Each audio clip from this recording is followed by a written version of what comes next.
topic today is on the importance of inclusive leadership. So, what is inclusivity, first of all?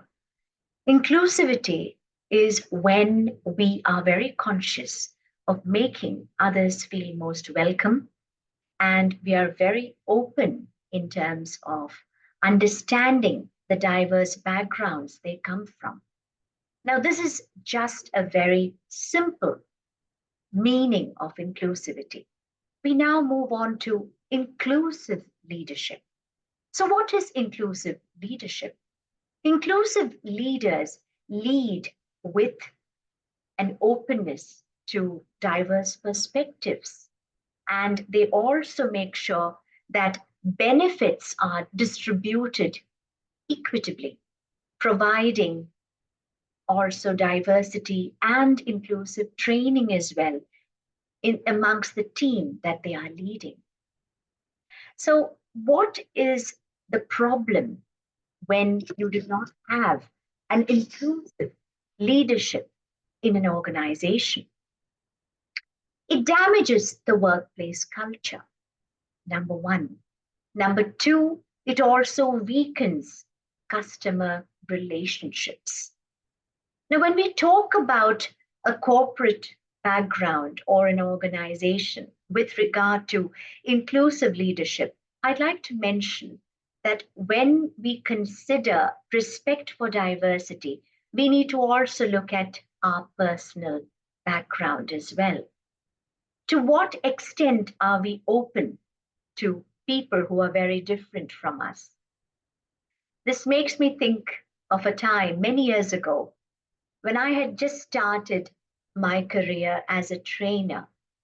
I was just thinking that when you are facing an audience, you have people from so many different backgrounds who are dressed very, very differently as well as compared to you sometimes.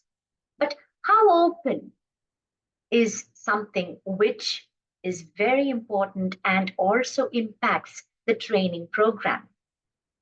I also remember the time when I would hesitate to speak or interact and get to know people who are very, very different from me in terms of their attire, not from their other diverse individual differences, no, but in terms of their attire.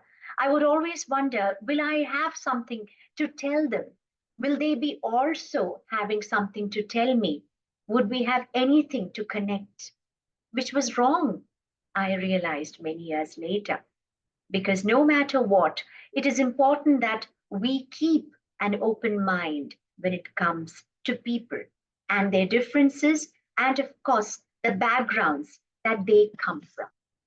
So, coming back to inclusive leadership, how can we actually differentiate an inclusive leader from someone who is not? An inclusive leader pays attention and listens to employees.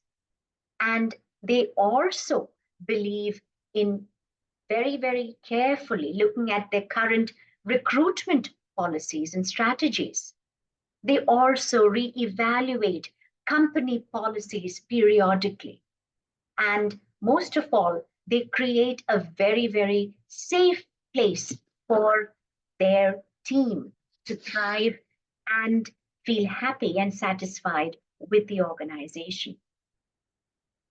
There is also something which sets them apart. They use inclusive language.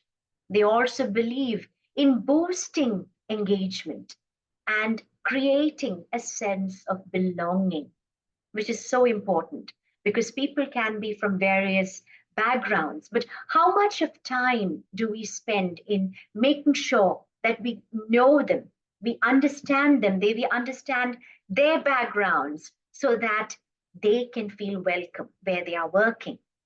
And they are also conscious of enabling inclusivity to enhance innovation. Now, innovation, as we all know, is a situation or something which requires a lot of risk. When you have inclusivity in an organization or when you have an inclusive leader, The leader is more likely to be welcoming risk takers. Hence, they definitely promote innovation in the organization. Now, what happens when inclusivity is not welcome? It damages seriously workplace culture. People will start feeling very hesitant to be themselves. They will also start thinking that perhaps I do not fit here because my voice is not heard. I'm not understood. So it can damage workplace culture. It weakens customer relationships as well. And when you look at people who are part of an inclusive organization, you will also notice that they are more willing to overcome bias. They also are very conscious of the certain communication barriers which can result from being part of a non inclusive environment.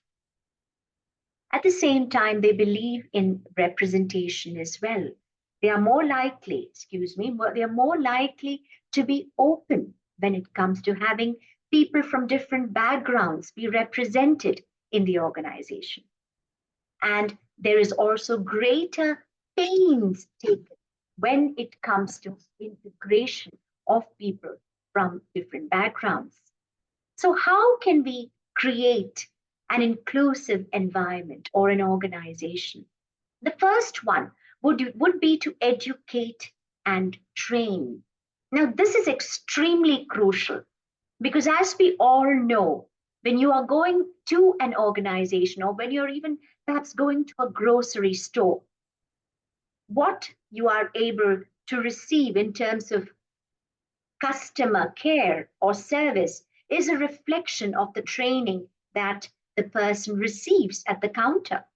So, hence, educating and training is very crucial when it comes to creating an inclusive organizational environment. The second one is to start having open dialogues. You might have people who are very, very different, like I said, from you. Start enabling people to voice their opinions, to speak about what is on their mind, which could be very different to what you may think about. The third one is to have flexible policies. The more rigid policies are, the more problems they create in having an inclusive, healthy workplace environment. Celebrate diversity. We can celebrate diversity by making sure that a lot of not just festivals are celebrated, but even important days for diverse groups are recognized with respect. The next one would be to set up feedback and feedback that is safe, that does not tend to have any repercussions on people who are taking the pains to be sincere about their feedback. And of course, it's also very important that the organization creates an environment for people, including people with disabilities, to be able to work well and thrive well in that environment. So, all in all, what I'd like to mention here is please do consider the importance of inclusivity, not just from an organizational point of view. It is about respecting others, it is about being compassionate to others, and most of all, it's about being kind. So, when you respect inclusivity, what we need to remember is we are only conveying to the world that we are human.